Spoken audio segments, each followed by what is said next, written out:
மண்ணுலகிற்கு ஈந்து மகிழ்ந்திட்ட என் அன்னை தந்தையையும், மண்ணின் மடியில் தவழ்ந்த என்னை தமிழ் அன்னை மடியில் தவழச் செய்த என் ஆசான்மார்கள் திருக்குறள் தொண்டர் சிவசங்கரனார் அவர்களையும், செந்தமிழ் அந்தனர் இளங்குமரனார் அவர்களையும், செஞ்சொற் கதிரவன் அருளியார் அவர்களையும், முன்னை மொழிக்கெல்லாம் முதலாயும் பின்னை மொழிக்கெல்லாம் தாயாயும் விளங்குகின்ற என் அன்னை தமிழையும் ஒரு சேரப் பணிகின்றேன் உவந்து.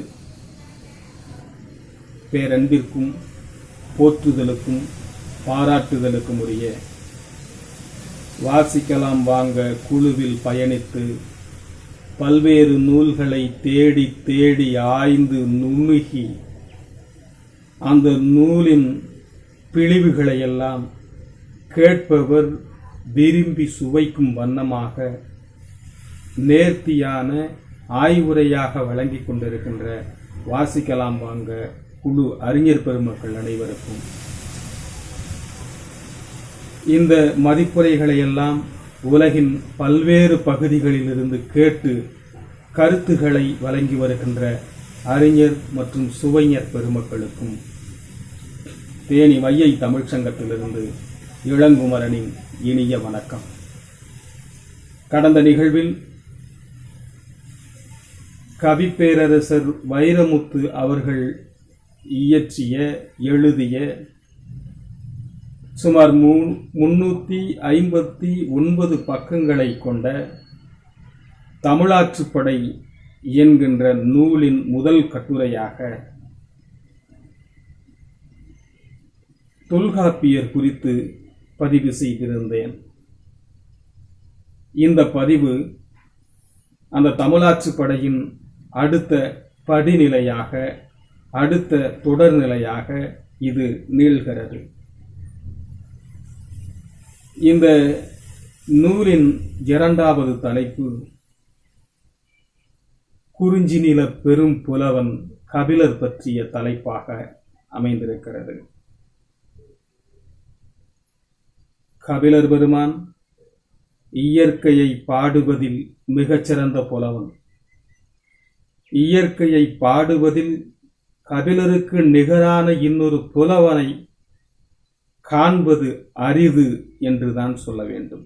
பரம்புமலை மன்னன் பாரியின் அவைக்கள புலவனாகவும் அவனுக்கு உற்ற தோழனாகவும் இருந்த கபிலர் பெருமான் அவர்கள் மூவேந்தர்களால் பரம்புநிலை மன்னன் பாரி கொன்றொழிக்கப்பட்டதற்கு பின்பாக தந்தையை இழந்து தவித்த பாரி மகளிரின் அங்கவை சங்கவை என்கின்ற அந்த பெண் பிள்ளைகளுக்கு இரண்டாவது தகப்பனாக விளங்கியவர், இரண்டாவது தந்தையாக விளங்கியவர் கபிலர் பெருமான். இயற்கையை பற்றி பாடுவதில் அவருக்கு நிகர் அவர் என்று சொன்னார். குறிஞ்சி நிலத்தில் பயின்று வரும் மரம், செடி, கொடி உள்ளிட்ட தாவர இனங்களையும் சிங்கம், கரடி, சிறுத்தை, குரங்கு உள்ளிட்ட விலங்கினங்களையும் கபிலரின் பாடு பொருள்களின் ஊடுபொருளாக பயன்படுத்தப்பட்டதை கவிப்பேரரசு வைரமுத்து கபிலரின் கவிதைகள் கொண்டு அழகாக படம் எடுத்து காட்டியிருக்கிறார். கபிலர் பெருமான் அவர்கள் சங்க இலக்கியங்களில் 278 பாடல்களை பாடியிருப்பதையும், அந்த பாடல்கள் எந்தெந்த நூல்களில் எத்தனை பாடல்கள் இடம்பெற்றிருக்கின்றன என்பது பற்றிய தரவுகளையும் மிக அருமையாக பதிவு செய்திருக்கிறார். உலகின் முதல் சுற்றுச்சூழல் ஆய்வாளனாக, ஆய்வறிஞனாக கபிலர் பெருமானை பதிவு செய்திருப்பது நம்மை வியக்க வைக்கிறது. பாரி மக்களை யாரும் மனம் செய்து கொள்ள முன்வராத நிலையில் அந்த பிள்ளைகளை பார்ப்பன சேரியில் விட்டுவிட்டு வடக்கிருந்து உயிர் நீத்ததை கவிப்பேரரசர் அவருடைய வரிகளால் கபிலர் பெருமான் வரிகளை கொண்டு அந்த வரிகளின் சாரத்தை எடுத்துக்கொண்டு தன்னுடைய சொந்த வரிகளால் கவிப்பேரரசர் வைரமுத்து அவர்கள் கூறியிருப்பது, அந்த சொற்களை, அந்த பத்தியை நாம் படிக்கும் பொழுது ஒரு கணம் கண்களில் கண்ணீர் கசிந்து விடுகிறது, நெஞ்சத்தை நெகிழ்த்தி விடுகிறது, உள்ளத்தை உருக்குலைத்து விடுகிறது. அவ்வளவு அருமையாக நேர்த்தியாக கபிலரை பற்றிய அவர் பதிவு செய்துள்ள கட்டுரை கபிலர் பெருமானை மீண்டும் இந்த தமிழ் மண்ணில் உலவ விட்டிருக்கிறது என்று சொல்லலாம். காலத்தில் 2 கபிலர்கள் இருந்ததான கட்டு கதைகள் இந்த கட்டுரையின் மூலம் உடைக்கப்பட்டிருப்பது பாராட்டுதற்குரியது. 3வது கட்டுரையாக தமிழ் பெருமாட்டி ஔவை மூதாட்டி பற்றிய 3வது கட்டுரை இந்த தமிழாட்சி படையில் பதிவாகி இருக்கிறது. கற்றது கைமண் அளவு, கல்லாதது உலகளவு என்ற அந்த ஔவையின் பொன்மொழி அமெரிக்காவில் மிக்சிகன் நகரின் பிரிமாண்ட் அரசு பொது உயர்நிலை பள்ளியில் அதனை ஆங்கிலத்தில் மொழிபெயர்த்து எழுதியிருக்கிறார்கள் என்ற செய்தியை கொடுக்கும் பொழுது தமிழனின் பெருமையை, தமிழின் பெருமையை தமிழன் அறியாவிட்டாலும் அந்த தமிழ் மொழியின் சாரத்தை தமிழ் மூதாட்டி ஔவை பெருமாட்டியின் அந்த கற்றது கைமண் அளவு, கல்லாதது உலகளவு என்ற அந்த சிறப்புமிக்க செந்தமிழ் சொல்லை மொழிபெயர்த்து, ஆங்கிலத்தில் மொழிபெயர்த்து அமெரிக்க நாட்டில் பதிவு செய்திருக்கிறார்கள் என்பது நமக்கெல்லாம் வாய்த்த பேராகவே, இந்த தமிழருக்கு, தமிழ் கூறும் நல்லுலகுக்கு வாய்த்த பேராகவே எண்ணி பார்க்க முடிகிறது. இதில் ஔவையார் குறித்து 2 பேரை பதிவு செய்திருக்கிறார். சங்க காலத்தில் இருக்கின்ற ஔவையாரையும் பிற்காலத்தில் வருகின்ற ஔவையார் என 2 ஔவையார்களை குறித்திருக்கிறார். ஔவையார் பற்றி ஆய்வு ஏறக்குறைய 7 பேர் இருப்பதாக ஒரு ஆய்வு சொல்கிறது. அது கால வரலாற்றின் அடிப்படையில் 7 அந்த ஔவையார் 7 இருந்தனர் என்று பதிவு செய்திருக்கிறார்கள். அது ஒரு புறம் இருக்க, பள்ளி பாட புத்தகத்தில் ஔவையார் 2 என்று பதியப்பட்டுள்ளது. ஆகவே கவிப்பேரரசர் அவர்கள் அரசு அறிவித்திருக்கின்ற அந்த பாடல் நூல்களின் வரிசையில் 2 பேரை மட்டுமே சுட்டி காட்டியிருக்கிறார் என்று எண்ண தோன்றுகிறது. ஔவையார் குறித்த பல்வேறு செய்திகள் இடம்பெற்றிருந்த பொழுதும், பல்வேறு மேற்கோள்கள், பாடல்கள் இடம்பெற்றிருந்த பொழுதும், சங்க இலக்கியத்தில் நாடாகொன்றோ காடாகொன்றோ அவலாகொன்றோ மிசையாகொன்றோ எவ்வளி நல்லவர் ஆடவர் அவ்வளி நல்லை வாழிய நிலனே என்று அந்த சங்ககால ஔவையின் இந்த பாடலை பதிவு செய்துவிட்டு, இந்த நாட்டில் ஆண்கள் நல்லவர்களாக இருந்தால்தான் அந்த நாடு நல்ல நாடாக இருக்கும், சிறந்த நாடாக இருக்கும் என்று பதிவு செய்திருக்கிறார். ஆண்கள் நல்லவர்களாக இருந்தால் என்பதற்கான சொல்லாட்சியாக எவ்வளி நல்லவர் ஆடவர் என்கின்ற அந்த ஆடவர் என்கின்ற சொல் அவருக்கு கை கொடுத்திருக்கிறது. அவருக்கு மட்டுமல்ல, இந்த பாடலுக்கு உரை எழுதிய பல உரைதாரர்களும் உரையாசிரியர்களும் இப்படித்தான் உரை செய்திருக்கின்றனர். ஆனால் இது சரியா என்று நாம் கேள்வி கேட்டு பார்க்கலாம், கேள்வி எழுப்பி பார்க்கலாம். ஒரு நாட்டில் ஆண்கள் மட்டும் நல்லவர்களாக இருந்துவிட்டால் போதுமா? ஆண்கள் நல்லவர்களாக இருந்துவிட்டால் அந்த நாடு நல்ல நாடாகி விடுமா? அல்லது வளமுடைய நாடாகி விடுமா?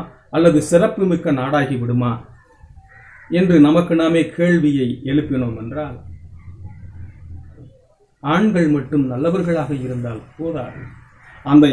அந்த நாட்டை ஆளும் மன்னன் நல்லவனாக இருக்க வேண்டும், அவன் ஆட்சி நல்லவனாக இருக்க வேண்டும், அப்பொழுதுதான் அந்த நாடு நல்ல நாடாக இருக்கும். இந்த ஆடவர் என்ற சொல்லுக்கு வயவர், வீரர், ஆள்பவர், தலைவர் என்ற பொருள் உள்ளது. இதில் ஆண்கள் என்ற பொருளை மட்டுமே பலரும் எடுத்து கையாண்டிருக்கிறார்கள் என்பது அது பழைய கருதுகோள். அது ஏற்கத்தக்கது அல்ல.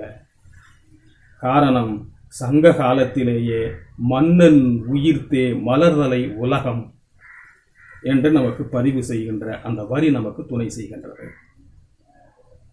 மன்னனை வைத்துத்தான், ஆட்சியாளனை வைத்துத்தான் அந்த நாடு நல்ல நாடா, வளமுடைய நாடா என்பதை தீர்மானிக்க முடியும்.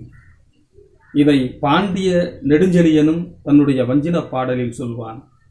கொடியின் என்கிற என கண்ணீர் பரப்பி குடிவழி தூற்றும் கோலே நாக்குக என்று பதிவு செய்வான். ஆக ஆட்சியாளன் நல்லவனாக இருக்க வேண்டும். இந்த எவ்வழி நல்லவர் ஆடவர் என்பதற்கு எந்த வழியில் ஆட்சியாளர்கள் நல்ல ஆட்சியை இந்த மக்களுக்கு தருகின்றார்களோ, நல்ல ஆட்சியை இந்த நாட்டில் நடத்துகின்றார்களோ, அந்த நல்ல ஆட்சியின் மூலமாகவே நாடும் நாட்டு மக்களும் நலமுடனும் வளமுடனும் இருப்பார்கள் என்பதுதான் இந்த பாடலுக்குரிய உரை என்பது சரியாக இருக்கும். இதில் கவி பேரரசர் அவர்கள் கூடுதலாக கவனம் செலுத்தி இருக்கலாம். ஆனால் அதை எப்படி தவறவிட்டார் என்பது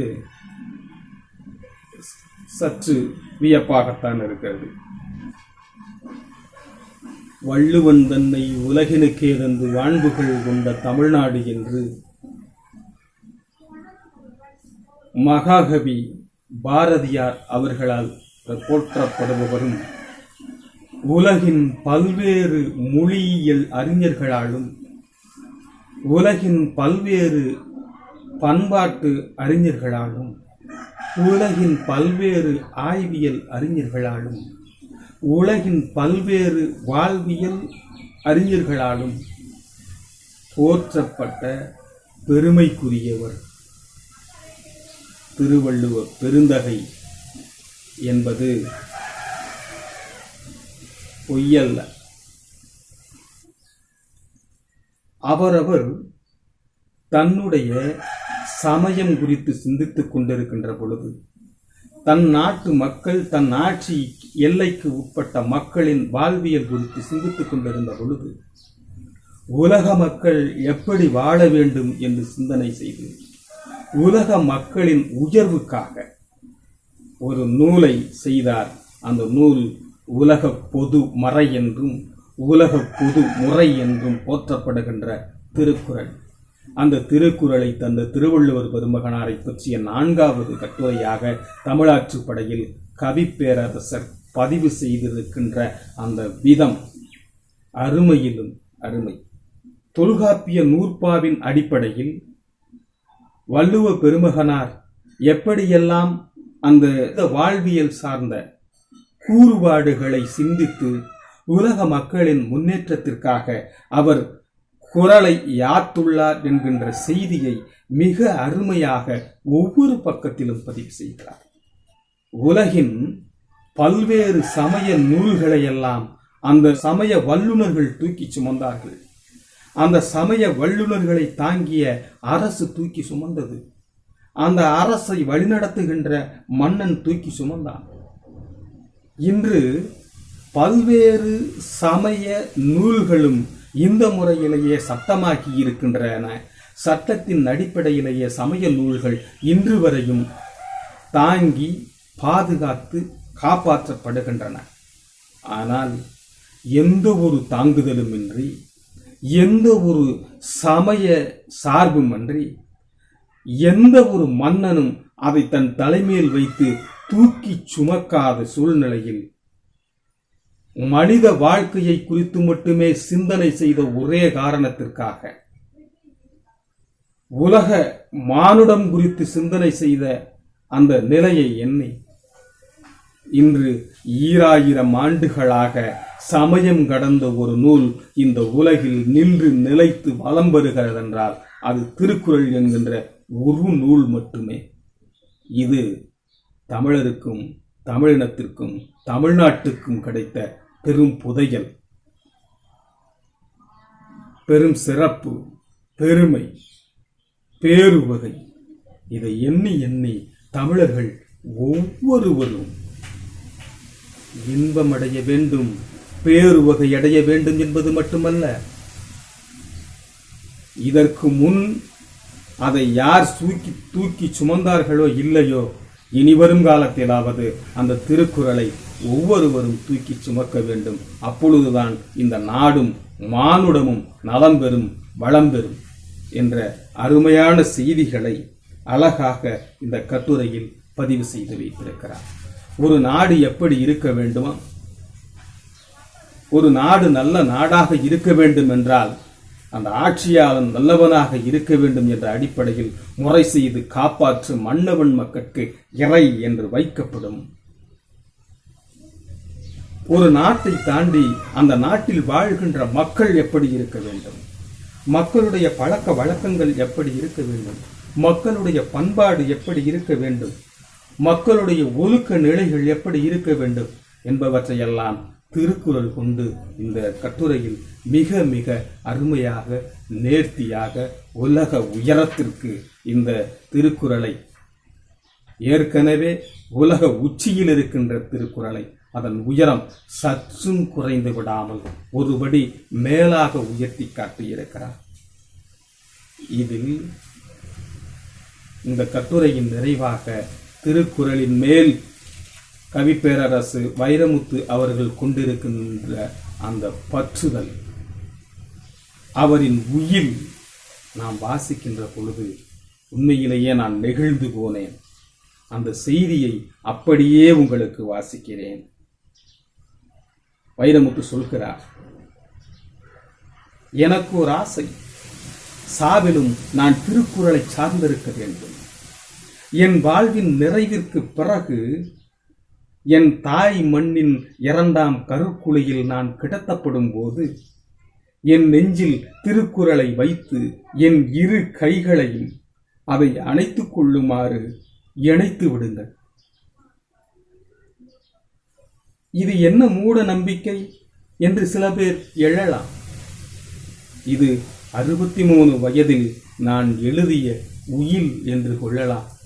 இந்த வரியை வாசிக்கின்ற பொழுது, இந்த கட்டுரையின் நிறைவு பத்தியை வாசிக்கின்ற பொழுது உண்மையிலேயே ஒரு கணம் அதிர்ந்து கண்கள் கலங்கின.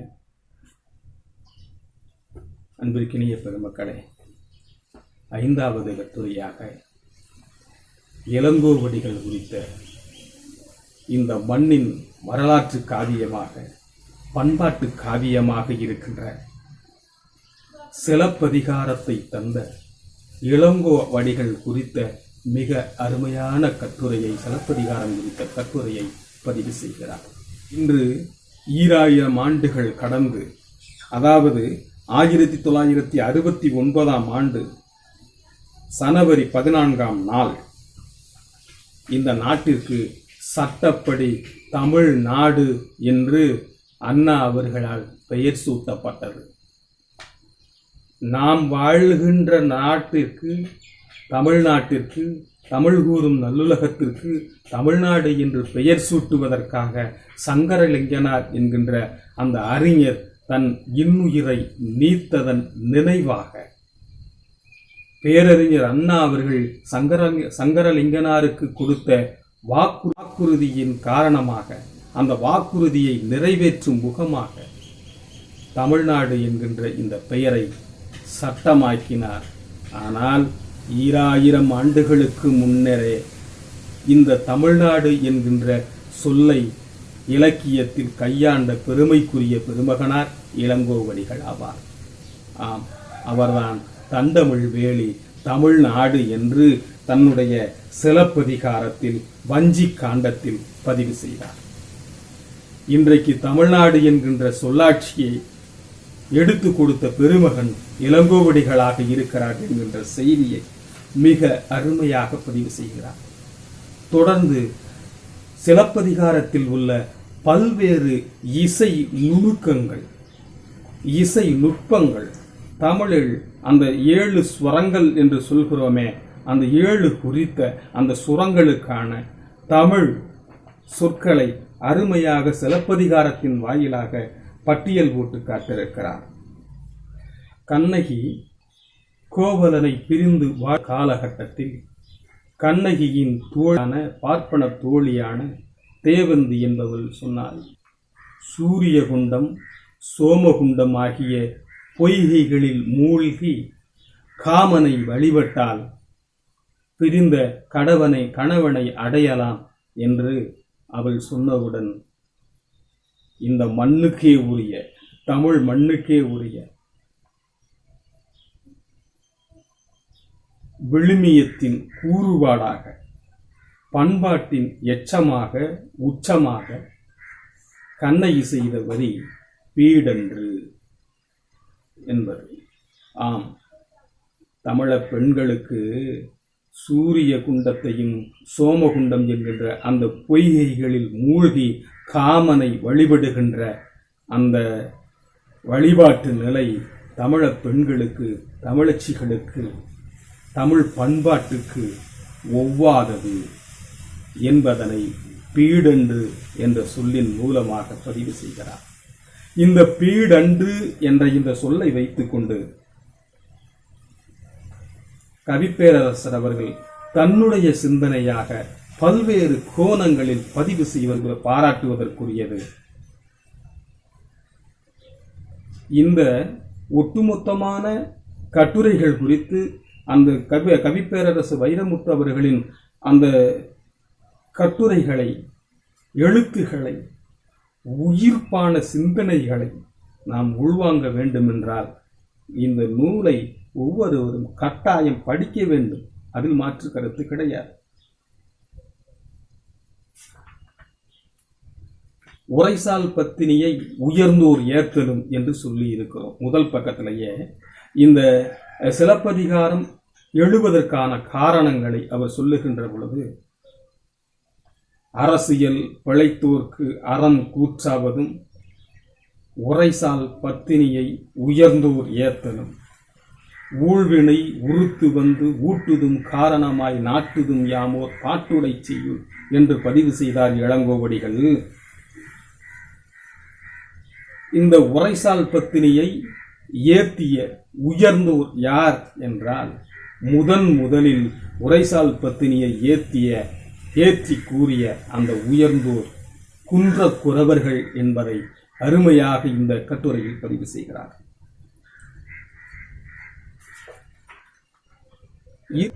அரண்மனையில் பாண்டியனுடைய அந்த அவையை அவள் கண்ணகி அழிக்கும் பொழுது தன்னுடைய ஒரு பக்க மார்பினை திருகி எரிந்ததாக, அதில் தீப்பற்றி அந்த பாண்டியன் அவை எரிந்ததாக செய்திகள் உண்டு. அது குறித்து கவிப்பேரரசர் அவர்கள் தன்னுடைய சிந்தனையில் அது இப்படி இருக்கலாம் என்று சொல்கின்ற செய்தி மிக அருமை. இதை தாண்டி அவன் ஆரிய படை கடந்த நெடுஞ்செழியன் பல்வேறு ஆரியர்களை அவனுடைய அவையில் வேலைக்காரர்களாக, ஏவலாளிகளாக, அடிமைகளாக வைத்திருந்தவன். அப்படி அடிமைகளாக இருந்த பார்ப்பனர்கள் இந்த கண்ணகியுடைய சூழலை சரியாக தனக்கு வாய்ப்பாக பயன்படுத்தி கொண்டு அவர்கள் அந்த அரண்மனையை தீயிட்டு கொளுத்தி விட்டார்கள் என்கின்ற ஆய்வு ஒரு பக்கம் இருக்கிறது. இந்த ஆய்வு இதில் பதியப்படவில்லை. காலம் வாய்க்கும் பொழுது அது குறித்து பிரிதொரு நிகழ்வில் அந்த செய்தியை பதிவு செய்கிறேன். ஆக இளங்கோவடிகள் குறித்த இந்த பார்வை, இந்த கட்டுரை மிக மிக அருமையானது, நேர்த்தியானது, திறமிகு ஆய்வு சிந்தனையை உள்ளடக்கிய கட்டுரையாக இது இருக்கிறது. தொடர்ந்து அப்பர் பெருமான் பற்றிய கட்டுரையை வழங்கியிருக்கிறார். சைவ குரவர்களில் மிக முதன்மையானவர் அப்பர். இந்த அப்பர் பெருமானை பற்றி சொல்லி வருகின்ற சைவ மீட்பு, மூன்றாவது சமூக மீட்பு என்று 3 சிந்தனைகளை கவிப்பேரரசர் அந்த மையப்படுத்தி இந்த கட்டுரையை நகர்த்தி இருக்கிறார். அப்பர் பெருமானை பொறுத்த மட்டில் அவர் சைவ மீட்பர், சைவத்தை மீட்டார், சைவத்திற்காக போராடினார் என்பதை ஏற்றுக்கொள்ள முடியும். அவர் தமிழை மீட்டார், தமிழுக்காக போராடினார், தமிழ் மீட்பு என்கின்ற அந்த தலைப்பே தவறானது. காரணம், அப்பர் பெருமான் வாழ்ந்த காலம் சமணர்கள் காலம். இவர் ஆரம்பத்தில் சைவனாக பிறந்த அப்பர் பெருமான் பின்பு சூழல் காரணமாக சமண சமயத்தை தழுவினார். ஒரு காலகட்டத்தில் தன் உடல் நோய் கண்டு அந்த நோய் சமண சமயத்தில் தீர்க்க இயலாத சூழ்நிலையில் சைவ சமயத்திற்கு மீண்டும் திரும்பினார். அந்த சூளை நோய் அவரை விட்டு அகன்றது. அதற்கு அவருடைய தமக்கையார் துணை புரிந்தார் என்கின்ற செய்தி எல்லாம் ஒரு புறம் இருக்கிறது. அதற்கு பின்பாக இவர் முழுமைக்குமாக சைவம் என்கின்ற அந்த சிவனிய பாடல்களை பாடியவர் சமண சமய சார்புடையவனாக இருந்த மன்னன் காலத்தில் சமண சமயத்திற்கு எதிர்ப்பாளனாக இருந்து சைவ சமயத்தை முழுமைக்கும் நிலைநிறுத்துவதற்காகவே இவர் சிந்தனையை இறை பாடல்களாக தந்தார் என்பதுதான் சரியாக இருக்குமே தவிர இவர் தமிழை மீட்டார், தமிழுக்காக போராடினார் என்பது ஏற்றுக்கொள்ள முடியாது. ஏனென்றால்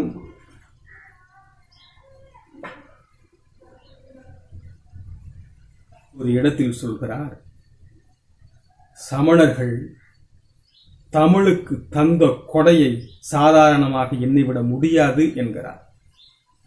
சமணர்கள் காலத்தில்தான் நன்னூல் வந்தது, சமணர்கள் காலத்தில்தான் நாலடியார் வந்தது, சமணர்கள் காலத்தில்தான் தமிழ் இலக்கியங்கள் தொகுக்கப்பட்டன, சமணர்கள் வழியாகத்தான் பள்ளி என்கின்ற சொல்லாட்சியே தமிழுக்கு கிடைத்தது.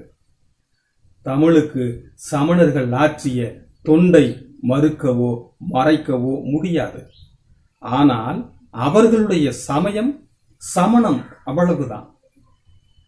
ஆக ஒரு அரசன் அல்லது அரசு சார்ந்து தமிழுக்கு, தமிழ் மொழிக்கு எதிர்நிலையில் இருந்தால் மட்டுமே தமிழை மீட்க போராட வேண்டியது இருக்கும்.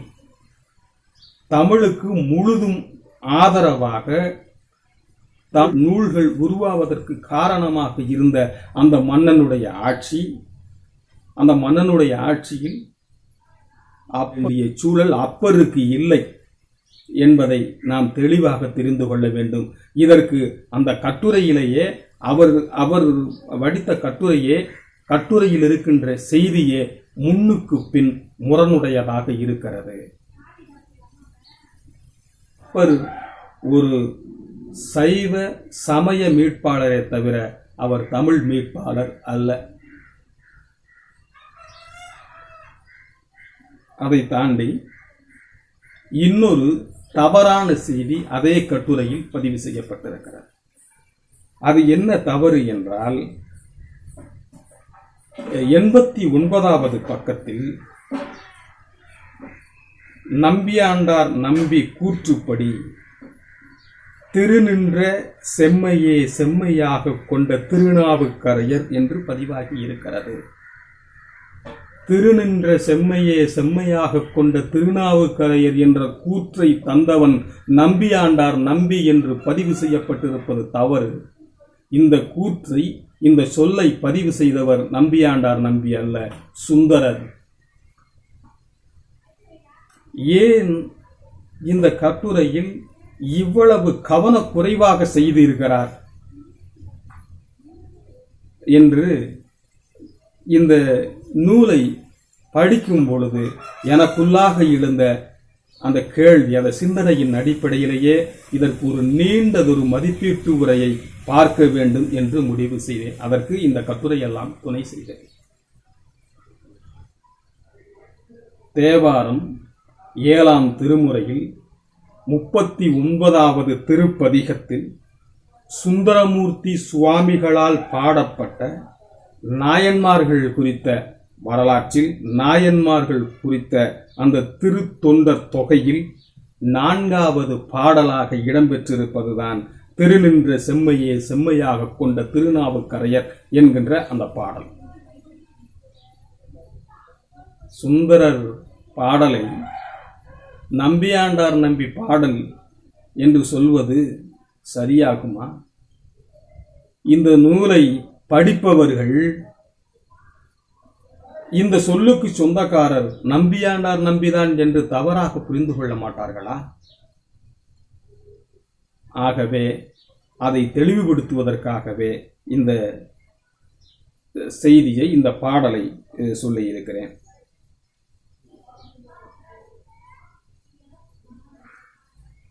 இன்னொரு கேள்வி கேட்கலாம்.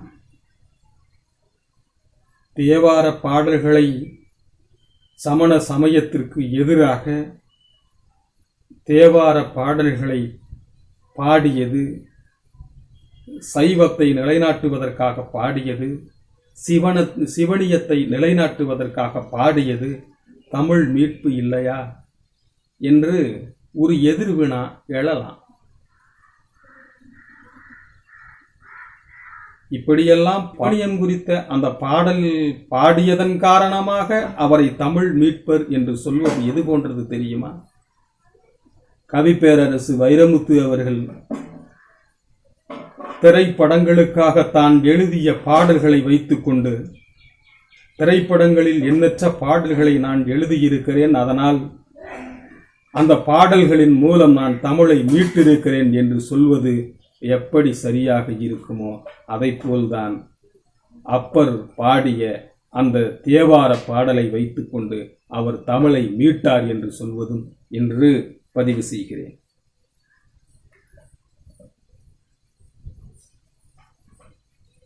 அதற்கு அடுத்த கட்டுரையாக ஆண்டாள் குறித்த கட்டுரை. ஆண்டாள் குறித்த கட்டுரை, அந்த கட்டுரை பதிவான நேரத்தில் எழுந்த நாடெங்கும் பல்வேறு எதிர்நிலை கருத்துகளால் எழுந்த சில மதவாத கும்பலால், எச்சைகளால் வைரமுத்து அவர்களை, கவிப்பேரரசு வைரமுத்து அவர்களை எவ்வளவு கீழ்மைப்படுத்த வேண்டுமோ அவ்வளவு கீழ்மைப்படுத்திய எச்சைகள் வாழ்கின்ற நாடு இந்த நாடு.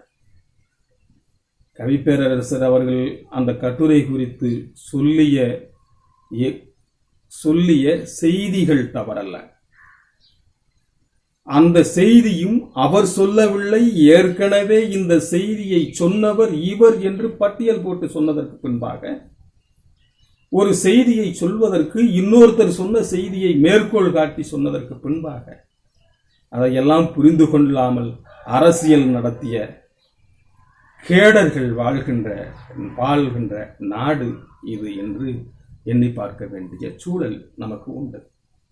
அந்த காலகட்டத்தில் தேனி மாவட்டத்தில் இருக்கின்ற அனைத்து தமிழ் இலக்கிய அமைப்புகளையும் ஏறக்குறைய 12 அமைப்புகளை ஒருங்கு கூட்டி வெற்றி தமிழர் பேரவை, தமிழ்நாடு முற்போக்கு எழுத்தாளர்கள் கலைஞர்கள் சங்கம், தேனி வையை தமிழ் சங்கம், நாகலாபுரம் திருவள்ளுவர் மன்றம், சின்னமனூர் செந்தமிழ் இலக்கிய மன்றம், சின்னமனூர் திருக்குறள் பண்பாட்டு இயக்கம், தமிழ்நாடு கலை இலக்கிய பெருமன்றம் உள்ளிட்ட பல்வேறு, ஆண்டிப்பட்டி உமாநாராயணன் பதிப்பகம், தேனி கலை இலக்கிய மையம் உள்ளிட்ட பல்வேறு இலக்கிய அமைப்புகளை ஒருங்கு கூட்டி தேனியில் மிகப்பெரிய விழாவினை எடுத்தோம். ஆண்டாள் குறித்த கட்டுரை அலசி ஆராயப்பட்டு அந்த நிகழ்வின் சிறப்பு விருந்தினராக தமிழ்நாடு முற்போக்கு எழுத்தாளர் கலைஞர் சங்கத்தின் மாநில தலைவராக இருந்த தமிழ்ச்செல்வன் ஐயா அவர்கள் கலந்து கொண்டு சிறப்புரையாற்றினார்கள். அந்த நிகழ்வினை தலைமையேற்று நடத்தியவன் இந்த இளங்குமரன் என்பதை பதிவு செய்கிறேன். வைரமுத்து அவர்களுடைய இந்த நூலை மதிப்புரைப்பதில் எனக்கு மிகுந்த உரிமையும் பற்றும் உண்டு. காரணம், என்னுடைய சிறு வயதில் ஏறக்குறைய 95-6 காலகட்டங்களில் வைரமுத்துவின் நூல்களை எல்லாம் தேடி தேடி படித்தவன், தேடி தேடி அவருடைய நூல்களை வாசித்தவன். 98-99 காலகட்டத்தில் தண்ணீர் தேசம் குறித்தும் வில்லோடு வானிலவே குறித்தும் பல நண்பர்கள், ஒரு 10-15 நண்பர்கள் சுற்றி அமர்ந்து கொள்ள என் இலக்கிய ஆசான் சிவசங்கரனார் அவர்கள் சொல்லுங்க என்று சொல்லி சொல்ல அவருடைய கவிதைகளையும் தண்ணீர் தேசம், வில்லோடு வானிலவே, கள்ளிக்காட்டு இதிகாசம் போன்ற நூல்களையும் வாசித்தவன், பலரும் கேட்கும்படியாக வாசித்தவன் என்கின்ற அந்த செருக்கும் எனக்குள் உண்டு. ஆகவே வைரமுத்து அவர்களின் இந்த நூலில் மதிப்புரையாக இருக்கின்ற சில தவறுகளை வைத்துக்கொண்டு ஏதோ நான் வைரமுத்துக்கு எதிரானவன் என்று எண்ணிவிட வேண்டாம் என்பதற்காக இந்த செய்தியை பதிவு செய்கிறேன். அப்படிப்பட்ட அந்த ஆண்டாள் குறித்த கட்டுரையில் அந்த கட்டுரை தொடர்பான செய்தி தவறாக புரிந்து கொள்ளப்பட்டது என்கின்ற செய்தியை இந்த கட்டுரையில் நிறைவில் அவர் சேர்த்திருக்கிறார். அதனைத் தொடர்ந்து 96 வகை சிற்றிலக்கியங்களுள் ஒன்றான கலிங்கத்து பரணி இயற்றிய செயங்கொண்டார் பற்றியும் கலிங்கத்து பரணியின் நுட்பங்கள் குறித்தும் மிக அருமையாக பதிவு செய்திருக்கிறார் கவிஞர் கவி பேரரசு அவர்கள். இந்த செயங்கொண்டார் என்கின்ற அவர் இயற்றிய கலிங்கத்து பரணி என்பது 1000 யானை அமரிடம் வென்ற மாணவனுக்கு பாடுவது பரணி என்ற அந்த இலக்கணத்தின் அடிப்படையில் அமைந்த நூல் கலிங்கத்து பரணி. இந்த கலிங்கத்து பரணியில் முதலாம் குலோத்துங்க சோழனின் வரலாறு மிக தெளிவாக பதியப்பட்டிருக்கிறது. அவன் கண்ட களம், அந்த களத்தில் அவன் பெற்ற வெற்றிகள் ஆண்டு வாரியாக கணக்கீடு செய்யப்பட்டிருக்கின்றன. கல்வெட்டுகளின் துணையோடு இந்த கட்டுரை ஆய்வு பதிவாகி இருக்கிறது. இந்த கலிங்கத்து பரணியின் பாட்டுடை தலைவனான கருணாகர தொண்டைமானுடைய வாழ்க்கை வரலாறும் அவன் வாழ்ந்த ஊரும் மிக துல்லியமாக, மறுப்பிற்கு இடமின்றி இந்த கட்டுரையின் மூலம் மெய்ப்பித்திருக்கிறார் கவி பேரரசு வைரமுத்து அவர்கள். ஜெயங்கொண்டாரின் கவிதை திறம், அவன் காளி வாழ்ந்த காட்டை பற்றி ஜெயங்கொண்டாருடைய அந்த வரிகளை வைத்துக்கொண்டு வைரமுத்து தன்னுடைய வரிகளில் சொல்கின்ற ஒவ்வொரு சொல்லும் மிக மிக அருமை, தேர்ந்த சொல்லாட்சி உடையதாக இருக்கிறது. இதில் பாலை நில பெருந்தெய்வம் குமரி என்று போற்றப்பட்ட காளி குறித்த, காளி வாழ்ந்த காடு குறித்த அந்த காட்சிகளின் பதிவு அருமை. எல்லாரும் பேய்களை பார்த்து அஞ்சு கொண்டிருந்த காலகட்டத்தில் பேய்களை எல்லாம் நகைச்சுவை பொருளாக்கிய செயங்கொண்டாரின் அந்த கற்பனை திறம் அருமை. உலக கவிஞன் ஷேக்ஸ்பியர் சொன்ன பேய் குறித்தும் தமிழ் கவிஞன் செயங்கொண்டார் சொன்ன பேய் குறித்தும் ஒப்பீடு செய்யப்பட்டிருக்கிறது. ஈழ தொண்டைமானின் போர் முறை குறித்தும் இந்த கட்டுரை ஒப்பீடு செய்திருக்கிறார். கட்டுரையில் ஒப்பீடு செய்திருக்கிறார் கவி பேரரசு வைரமுத்து அவர்கள். கலிங்கத்து பரணி, செயங்கொண்டார் மிக மிக அருமையான கட்டுரை, வாசிக்க வேண்டிய கட்டுரை.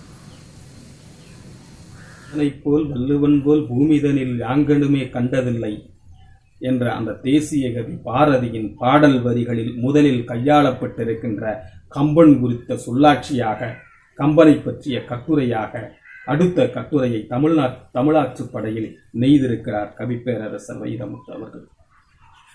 கம்பராமாயணத்தின் நுட்ப செய்திகளெல்லாம் இந்த கட்டுரையின் மூலம் விளக்கம் பெறுகின்றன. வால்மீகி ராமாயணத்திற்கும் கம்பராமாயணத்திற்குமாக ஒப்பீடு செய்யப்பட்டிருக்கிறது. கம்பராமாயணம் கம்பன் வாலியின் திறம் குறித்து பேசுவதும் வால்மீகி வாலியின் திறம் குறித்து பேசுவதையும் ஒப்பீடு செய்திருக்கிறார் கவிப்பேரரசு வைரமுத்து அவர்கள். முத்தாய்ப்பாக இந்த கட்டுரையில் பல்வேறு செய்திகள் இருக்கிறது. அதை நீங்கள் இந்த நூலை வாங்கி படித்துக் கொள்ளுங்கள். மதிமயக்கத்தில் ஒருவன் செய்கின்ற பிழை எதுவும் குற்றமாகாது. ராமன் வாலியை மறைந்திருந்து கொலை செய்ததற்கு பின்பாக வாலிக்கும் ராமனுக்குமான சொல்லாட்சிகள், வாலியை கொலை செய்ததற்கான காரணத்தை வாலி பதிவிடுகின்ற செய்தி, வாலி ராமனை எதிர்த்து கேட்கின்ற செய்தி என அந்த நிலையில் வாலி சொல்கிறான், மதிமயக்கத்தில் ஒருவன் செய்யும் பிழை எதுவும் தவறாகாது என்கின்ற அந்த சொல்லாட்சி கம்பராமாயணத்தில் இடம்பெற்றிருக்கிறார். 1860 வகுக்கப்பெற்ற இந்திய தண்டனை சட்டம் பிரிவு 84 இருக்கின்ற ஒரு செய்தியை வைரமுத்து அவர்களின் அந்த தமிழாற்றுப்படை நூலிலிருந்து அப்படியே வாசிக்கிறேன். மனத்திரிவின் காரணமாக தாம் செய்யும் செயலின் தன்மையையோ அது பிழையானதா சட்டத்திற்கு புறம்பானதா என்பதையோ அறிந்து கொள்ள இயலாமல் ஒருவர் செய்யும் செயல் எதுவும் குற்றமாகாது என்பது அந்த தண்டனை சட்டத்தின் பதிவாக இருக்கிறது. இந்திய தண்டனை சட்டம் எழுதப்படுவதற்கு ஏறக்குறைய 700 ஆண்டுகளுக்கு முன்பாக மதிமயக்கத்தில் ஒருவன் செய்யும் பிழை தவறாகாது என்ற அந்த கம்பனின் கூற்றே இன்று வரை தண்டனை சட்டத்திற்கு அடிப்படையாக இருக்கிறது.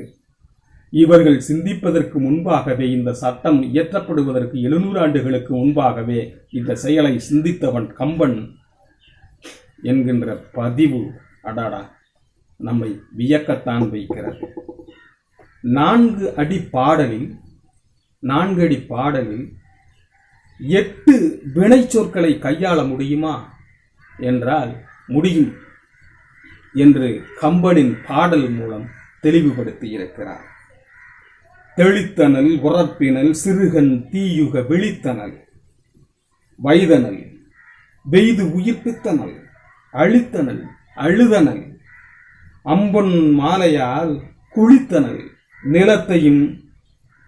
நிலத்தைய கொடிய கூணிய என்று சொல்கின்ற பொழுது அந்த தெளித்தனல், உறப்பினல், சிறுகன் தீயுக விழித்தனல் என்கின்ற 4 அடி பாடலில் 8 வினை சொற்களை பயன்படுத்தியவன் கம்பன் என்று சொல்கிறார். அருமையான செய்தி.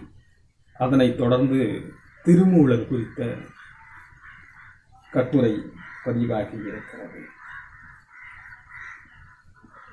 இன்றைக்கு நாம் உருவ வழிபாட்டை வணங்குகிறோம். ஆனால் அந்த உருவ வழிபாடு என்பது சிவனியத்திற்கு கிடையாது, சைவத்திற்கு கிடையாது என்பதை திருமூலரின் பாடல்கள் கொண்டு அருமையாக விளக்குவதோடு, மூச்சு பயிற்சி, மூச்சை எவ்வளவு நேரம் உள்ளே இழுக்க வேண்டும், உள்ளே இழுப்பதற்கு பின்பாக எவ்வளவு நேரம் இந்த உடலுக்குள் அந்த மூச்சு காற்றினை தங்க வைக்க வேண்டும், பின்பு அந்த காற்றினை எவ்வளவு நேரம் வெளிவிட வேண்டும் என்பது போன்ற அந்த காற்றின் கணக்கீடுகள் இந்த கட்டுரையில் அருமையாக பதிவு செய்யப்பட்டிருக்கின்றன. கடவுளுக்கு உருவமில்லை என்பதை திருமூலரின் திருமந்திரத்தின் மூலம் பதிவு செய்கிறார். திருமூலனுடைய வாழ்க்கை வரலாறு அவருடைய பகுத்தறிவு பார்வையிலேயே பதிவு செய்யப்பட்டிருக்கிறது. திருமூலனை தாண்டி இன்றைக்கு தமிழ் மொழி உலகெல்லாம் பரவுவதற்கு, தமிழ் மொழி தனித்து இயங்க வல்லது என்று நாமெல்லாம் முடிவு செய்வதற்கு ஆணி வேறாக இருந்த கால்டுவெல் பற்றிய கட்டுரை அடுத்த கட்டுரையாக இடம்பெறுகிறது. திராவிடம் என்கின்ற சொல்லை ஒரு இன குழுவின் சொல்லாக பார்த்து கொண்டிருந்த காலத்தில் அது மொழியியல் தொடர்பான சிந்தனைகளை உள்ளடக்கியது. தமிழ் மொழி என்பது தனித்து இயங்க வல்லது, தமிழ் மொழி என்பது எந்த ஒரு மொழியின் கூட்டு இல்லாமல் புதிய புதிய சொற்களை உருவாக்க வல்லது, தனித்து இயங்க வல்லது என்கின்ற சிந்தனையை இந்த மண்ணிற்கு விதைத்த பெருமகனார் கால்டுவெல். பல தமிழ் அகராதிகளை அவர் இந்த மண்ணிற்கு வழங்கி இருக்கிறார், இந்த மொழிக்கு வழங்கி இருக்கிறார். தமிழையும் பிற மொழிகளையும் ஒப்பிட்டு ஆய்வு செய்து ஒப்பிலக்கணம் என்ற நூல் தந்திருக்கிறார். இன்று மொழியியல் ஆய்விற்கு பலருக்கும் அவருடைய அந்த நூலை அடிப்படையாக இருக்கிறது போன்ற செய்திகள் எல்லாம் இந்த கட்டுரையில் விளக்கம் பெறுகின்றன. அதுபோல இன்றைக்கு திராவிடம் குறித்து பல்வேறு சிக்கல்கள், பல்வேறு குழப்பங்கள் இருந்தாலும் கூட இந்த திராவிடம் என்கின்ற சொல்லை கால்டுவெல் தான் கையாண்டார் என்று பலரும் பேசிக் கொள்கிறார்கள். ஆனால் கால்டுவெல் அவர்களுக்கும் சில நூற்றாண்டுகளுக்கு முன்பே, பல நூற்றாண்டுகளுக்கு முன்பே இந்த திராவிடம் என்ற சொல் கையாளப்பட்டிருக்கிறது என்ற ஒரு அருமையான பதிவினை இந்த கட்டுரையின் மூலம் நமக்கு தெரிவிக்கிறார். அதாவது கிபி 8ஆம் நூற்றாண்டிலும் கிபி 14ஆம் நூற்றாண்டிலும் இந்த திராவிடர் என்கின்ற சொல்லாட்சி பயன்பட்டிருப்பதை இந்த கட்டுரையில் விளக்குகிறார். இந்த சொல்லை யார் பயன்படுத்தினார்கள் என்பதை நீங்கள் இந்த கட்டுரையை படித்து தெரிந்து கொள்ளுங்கள். தனித்தியங்கும் தன்மை தமிழனுக்கு உண்டு, தமிழே ஞாலத்து தாய்மொழி பண்டு என்ற பாவேந்தருக்கு அடியெடுத்து கொடுத்ததும் இவருடைய இந்த கால்டுவெல் பெருமகளாரின் தனித்தியங்க வல்லது தமிழ் என்கின்ற அந்த சொல்தான்.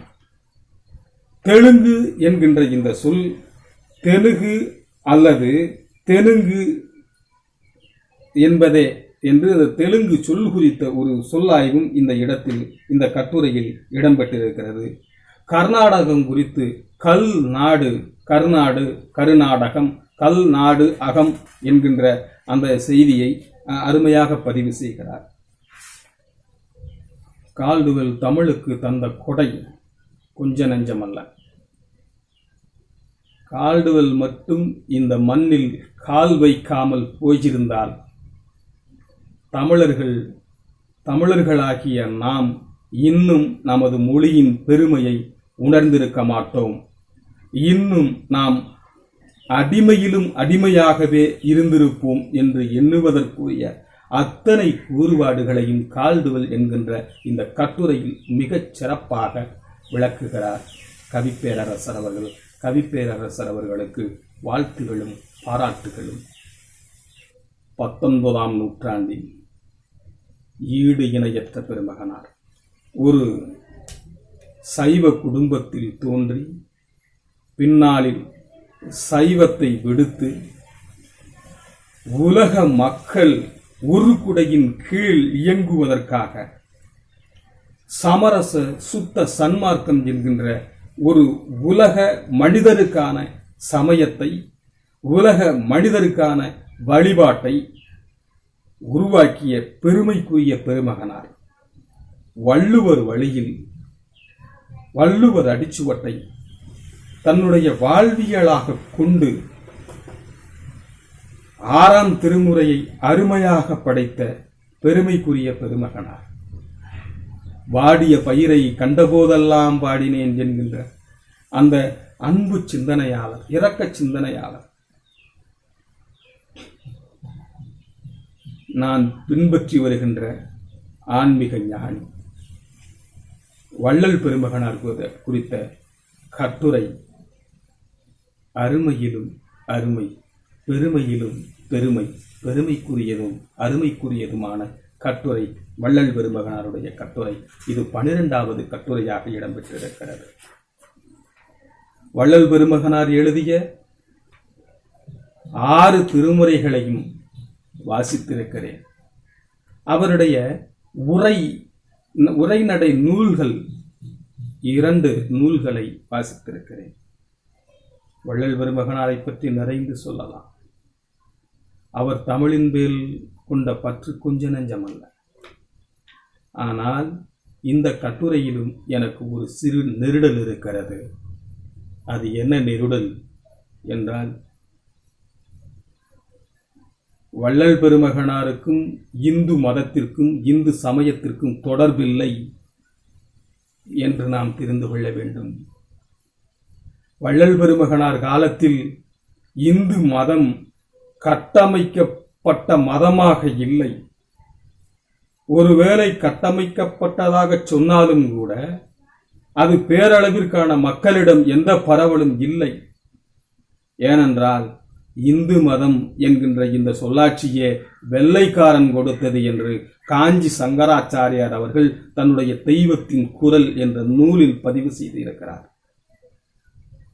காஞ்சி சங்கராச்சாரியாரே இந்து மதம் என்கின்ற ஒரு தனித்த மதம் இல்லை என்றும் இது வெள்ளைக்காரன் கொடுத்த வரம் என்றும் சொன்னது நாம் எத்தனை பேருக்கு தெரியும் என்பது எனக்கு தெரியாது. 4 வர்ணத்தை மிக கடுமையாக எதிர்த்தவர் வள்ளலார். சாதியை மிக கடுமையாக சாடியவர். பெரியாருக்கும் பாரதியாருக்கும் முன்னோடியாக இருந்தவர். சித்தர் மரபினை சரியாக கைக்கொண்டு 18 சித்தர்களை தாண்டி 19 சித்தராக என்னுடைய எண்ணத்தில் குடியிருப்பவர் வள்ளல் பெருமான். அவர் இந்து மதத்தை எதிர்த்து வேலை செய்யவில்லை, வைதிக சமயத்தை எதிர்த்துத்தான் அவர் பதிவு செய்தார். ஒரு காலகட்டத்தில் சைவத்தில் பற்று கொண்ட அவர் பின்னாளில் சைவத்தில் நான் சிற்றறிவு உடையவனாக இருந்தேன் என்று பதிவு செய்ததோடு, சைவம் என்பது எல்லா மக்களுக்குமான மதம் சமயமாக அது இருக்க முடியாது என்ற நிலையில்தான் அதையெல்லாம் கடந்து திருமூலனையும் தாய்மானவரையும் சித்தர் கொள்கைக்கு முதலாக கொண்டு சமரச சுத்த சன்மார்க்கத்தை நிறுவியவர். இதில் எங்கு மாறுபட வேண்டிய சூழல் இருக்கிறது என்றால், வைதீகத்தின் பிடிக்குள்ளும் கட்டுண்ட சைவ சமய இலக்கியவாதிகள், சைவ சமய நெறியாளர்கள் வைதிக சமயத்தின் அடிவரிடிகளாக இருந்து கொண்டு வள்ளலாரை எதிர்த்தார்கள். வள்ளலார் சைவத்தை அழித்து விடுவார் என்று சொன்னார்கள். வள்ளலார் வைதிகத்தை அழித்து விடுவார் என்று சொன்னார்கள். அதன் காரணமாகவே அருட்பா மருட்பா என்கின்ற அந்த போர் தொடங்கியது. இந்த அருட்பா மருட்பா போரில் மிக தீவிரமாக வேலை செய்தவர் யாழ்ப்பாணம் ஆறுமுக நாவலர் அவர்கள். அவரை பின்பற்றி தமிழகத்தில் பல்வேறு சைவ மடங்களும் பல்வேறு வைதிக மடங்களும் பல்வேறு வைணவ மடங்களும் வள்ளலாருக்கு எதிர்ப்பாகவே இருந்தன. ஆனால் அவைகளெல்லாம் ஒட்டுமொத்தமாக சேர்ந்ததுதான் இந்து மதம் என்று தற்காலத்தில் நாம் சொல்லிக் கொண்டிருக்கிறோம். ஆனால் அவர் காலத்தில் அது ஒட்டுமொத்தமான மதமாக இருந்திருக்கவில்லை. வள்ளலாருக்கு இந்து மதம் என்ற ஒன்று தெரியாது என்பது பழ கருப்பையா அவர்களின் கூற்றாகவும் இருக்கிறது என்பதனை இங்கு பதிவு செய்கிறேன். வள்ளலார் குறித்த கட்டுரையில் கவிப்பேரரசு வைரமுத்து அவர்கள் இந்து மதம் என்று பதிவு செய்திருக்க வேண்டிய தேவையில்லை என்றே எனக்கு தோன்றுகிறது. ஏனென்றால் ஒரு செய்தியை அப்படியே வாசிக்கிறேன். இந்து மதத்தை எதிர்க்கவோ தகர்க்கவோ அவர் சமரச சுத்த சன்மார்க்க சங்கம் காணவில்லை. ஆன்மநேய ஒருமைப்பாட்டை உயர்த்தி பிடிக்கவே அவர் தனித்தியங்க தலைப்பட்டார் என்கின்ற செய்தி இந்த கட்டுரையில் இருக்கிறது. அவர் இந்து மதத்தை என்கின்ற சொல்லாட்சி இந்த இடத்தில் வேண்டியதில்லை என்றே நினைக்கிறேன். இந்து மதத்திற்கு எதிர் திசையில் அவர் இயங்கினார் என்று பதிவு செய்கிறார். இந்து மதத்திற்கு எதிர் திசையில் அவர் இயங்கவில்லை. சைவத்திற்கும் வைதீகத்திற்கும் எதிர் திசையில் இயங்கினார். சைவமும் வைதீகமும் வேறு வேறு கோணங்களை உடையது. ஏனென்றால் அவர் காலத்தில் இந்து மதம் இல்லை என்று மீண்டும் பதிவு செய்கிறேன். இந்து மதம் துறவின் நிறம் காவி என்றது, வள்ளலாரோ வெள்ளை என்றார். இந்து மதம் உருவ வழிபாடு என்றது, வள்ளலாரோ ஒளி வழிபாடு என்றார். இந்து மதம் மக்கள் தொகை போல் கடவுள் தொகை சொன்னது, வள்ளலாரோ ஒரே கடவுள் அருட்பெருஞ்சோதி என்றார்.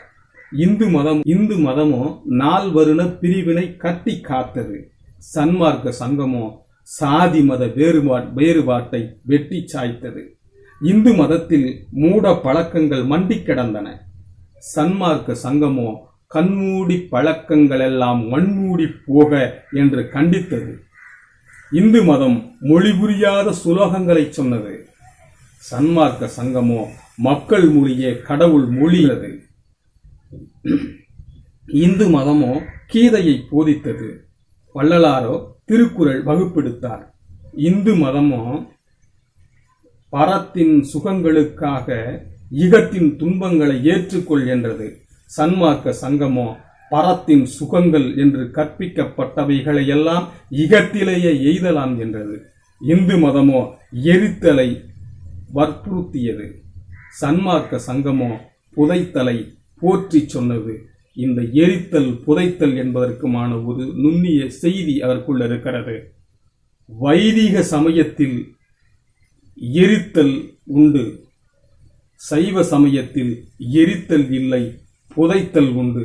ஆகவே இந்த இரண்டும் வேறு வேறு, இரண்டையும் மதத்திற்குள் அடைத்து பொருத்தக்கூடாது என்பது என்னுடைய தனித்த கருத்து.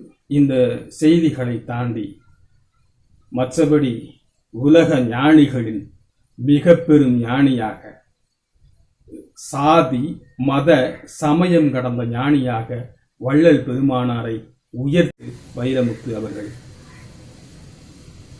இந்த வள்ளல் பெருமானின் கட்டுரையோடு 12 கட்டுரைகள் நிறைவாகி இருக்கிறது. நான் முதல் பதிவில் சொன்னேன் 3 பதிவுகளாக இந்த மதிப்பீட்டு உரை தொடரும் என்று. பெரிதொரு மதிப்பீட்டு உரை 13வது கட்டுரையிலிருந்து 24வது கட்டுரை வரைக்குமான ஒரு மதிப்பீட்டு உரையை அடுத்த நிகழ்வில் சந்திப்போம். அதுவரை தமிழாற்றுப்படை குறித்து 3வது மதிப்பீட்டு உரையாக 13வது கட்டுரையில் தொடங்கும் காலம் வரை உங்களிடமிருந்து விடைபெறுகிறேன். வள்ளுவம் பரவ வேண்டும், வாழ்வியல் துலங்க வேண்டும், எள்ளுவ தவிர்க்க வேண்டும், ஏதிலார் பொறுக்க வேண்டும், உள்ளுவது உயர்வாய் வேண்டும், உரையலாம் செயலில் வேண்டும், கொள்ளுதல் அறமாய் வேண்டும், கொடைவளம் வேண்டும் என்று கூறி இந்த மதிப்புரையை நிறைவு செய்கிறேன். நன்றி.